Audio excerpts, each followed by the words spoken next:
Hey, so I have just woken up and my Ecuagenera order is coming soon.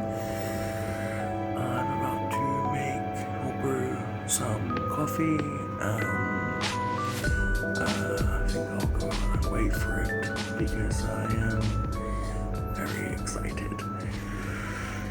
And I will come back in and film the proper unboxing then.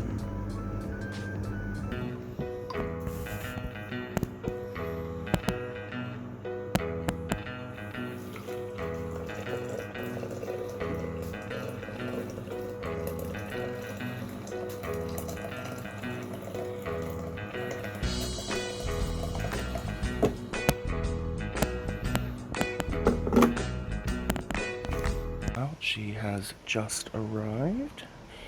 Big old box. And it has been inspected, so I hope they haven't aggressively fucked up any of the roots or anything, but we shall see.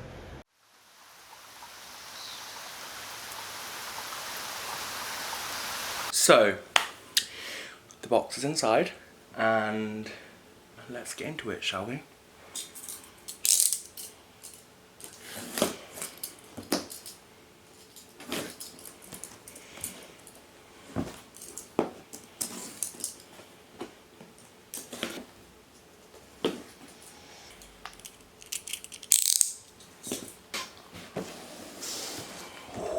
Very well packaged, as always.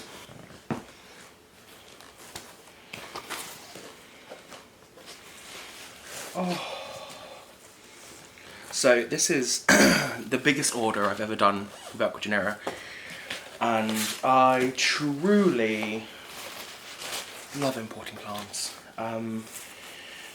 Particularly once you get a knack for it after a while, it becomes quite easy to rehab things.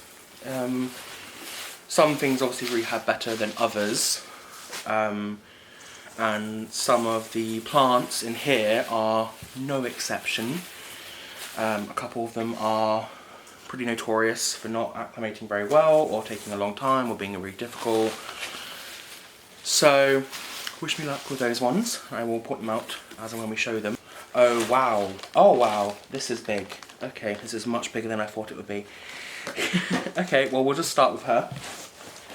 So, got paper all over me. Starting with a very large one, much larger than I was expecting. So this is going to be Anthurium morinense, but the camera's being shit, so I'll just tell you. You can see the reflection light, it's very large, so a lot larger than the specimens that are kind of photographed on the website. Oh my god, it's huge. Okay. Oh my god. Now this is one of the best parts about Ecuagenera is you can very easily go into the order thinking like, oh, it'd be so cool to get like a nice little seedling of that or a nice little juvenile form of that. And then they will just send you, they will just surprise you with the largest plant. This is a massive Anthurium morinense. This is absolutely huge and absolutely perfect. Not a single mark on these leaves, a little bit of bent on this lobe, but absolutely enormous and beautiful. I'm going to have a really interesting time acclimating these large ones because I don't think they will fit in my greenhouses or my cabinet. But first one is this humongous Anthurium morinense. So they had what they claimed to be Anthurium waterburyanum seedlings, but these look a lot larger than seedlings. A lot larger. Oh my god, is it huge. Okay. So, oh god, I love Ecuagenera. You go for a seedling and they send you a massive plant. This is absolutely enormous. This is definitely not a seedling. Absolutely bloody not. It's actually putting out a new leaf. But they're still incredibly firm and glossy. There's no yellowing. obviously with most Anthurium imports, you're going to see some manner of yellowing and stress once you get them acclimated, but historically, Anthurium wise, with Ecuagenera, I've had a very good time, and I think light is really important when acclimating, like just giving them a little extra light when they arrive, just to really help offset some of that stress, give them plenty of access to energy. And obviously, you know, these guys have been grown in Ecuador, so you really want to give them some high humidity for a little while. Though that being said, things like my humongous Anthurium magnificum, for example, came in gigantic, did not fit in any of my propagation chambers or cabinets, and so I just put it in a terracotta pot and put it on my desk, and it didn't lose a single leaf. It just acclimated and started growing again. So it's a dice roll with the big ones, but I found them to be a lot more hardy than the babies. This is another Waterburyanum seedling, who is just hanging out right here and looking fabulous in the light. God, they are such shiny babies. This one's a little bit smaller, but otherwise beautiful. And its new leaf, unfortunately, tried coming out in the post, so it's very bent, but that's okay. I'm trying to do the Anthurium first because there are some really special Philodendrons.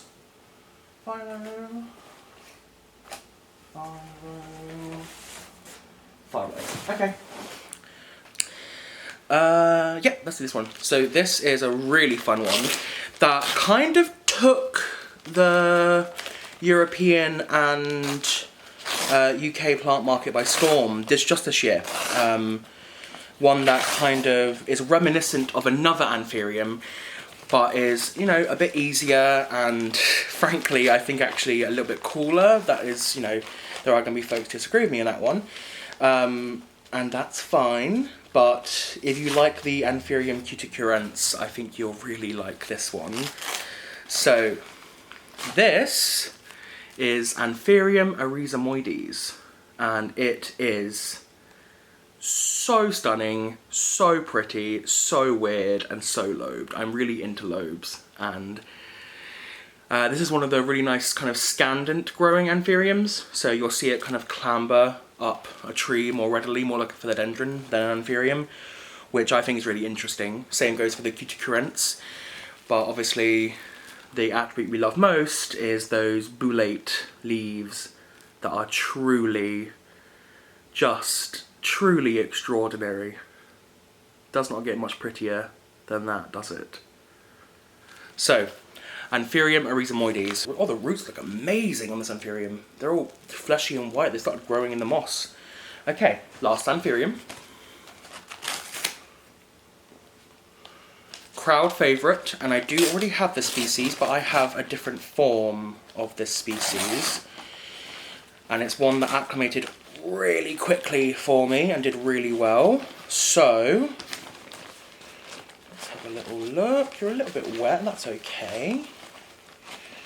The roots look good. This is another lovely Anthurium forgetii, or forgetti, depending on how, you know, committed you are to pronunciations. I like forgetti, I think it sounds pretty.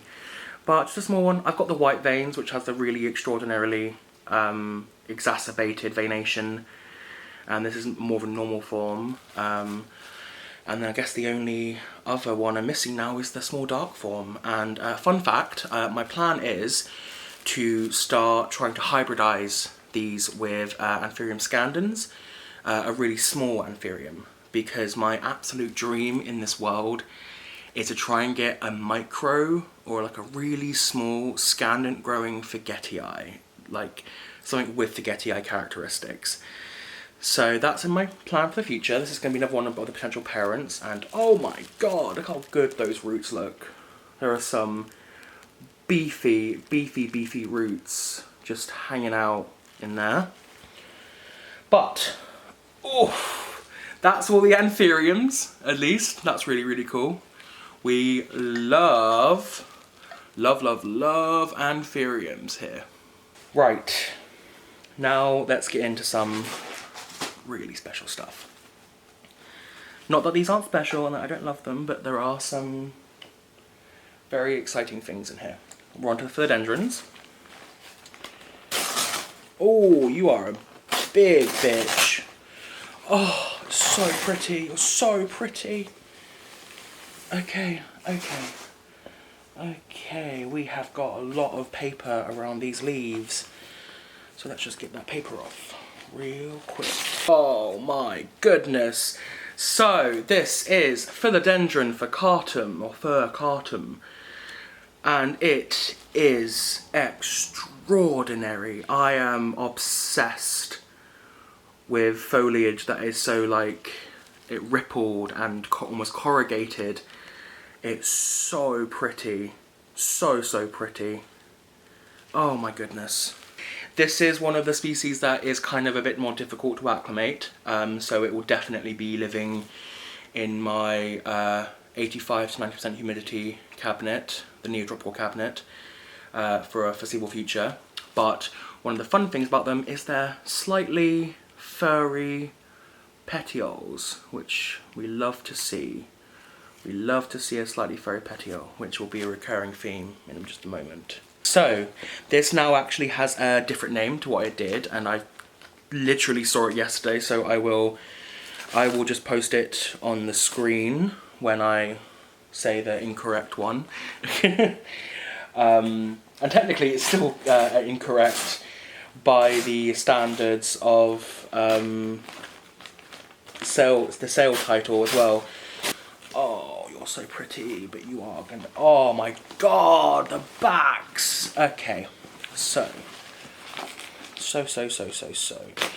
I really love ordering late in the season from Ecuagenera because it seems like everything just comes in so much huger because they've been growing all summer, and before things get too hot down there below the equator, they are just a lot larger.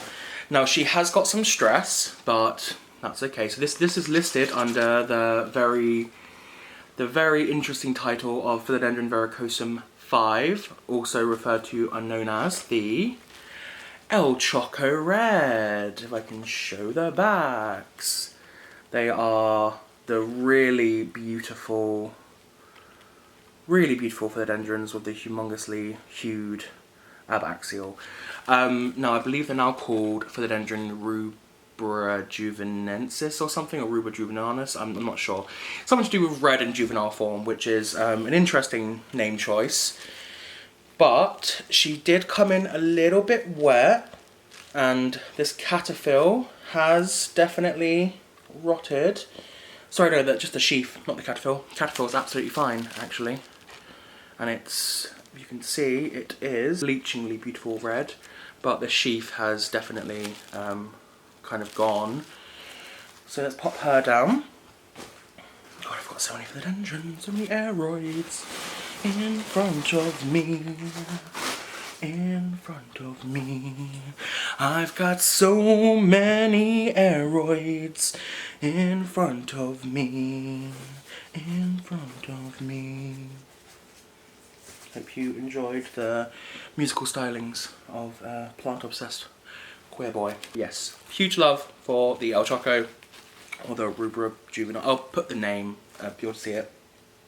Another really fun one, and finally our second to last, because the last one's very special. Okay, wow, okay, you are a big plant. You've got a whole lot of stem hanging out with you, haven't you, darling? So, this beautiful specimen is a Philodendron fibrosum, with these just extraordinarily large, bluey, textured leaves. I'll just show it to the camera, but more importantly, the fantastically squamous petioles and stem. Super hairy, super duper lovely. Nothing but time for a furry stem, and it's putting out a new leaf, which is an interesting choice for a plant that's in the middle of transit, but we will try our best to get that leaf out without too much of a a bad time, it probably won't be too pretty, unfortunately.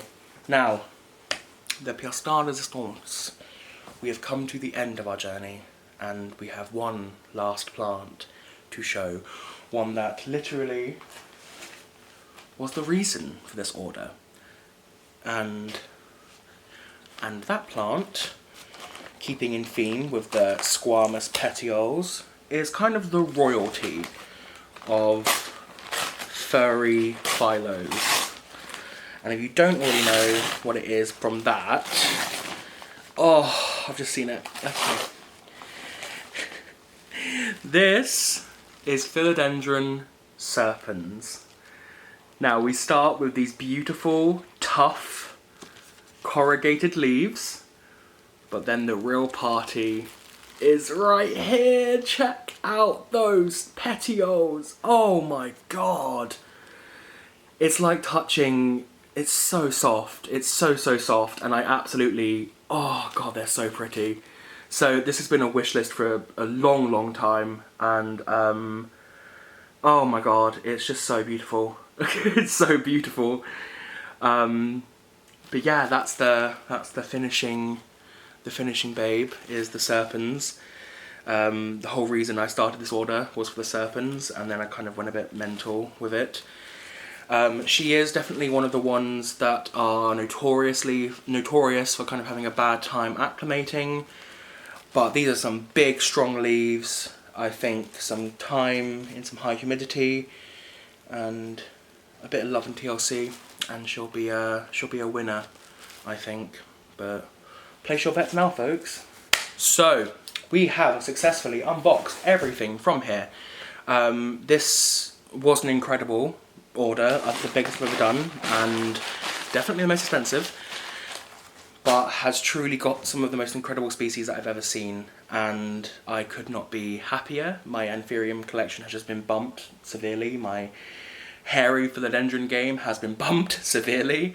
Thank you so much for watching. If you don't already, hit me up on Instagram, and I'm obviously here on YouTube. And definitely don't forget to water your fucking plants.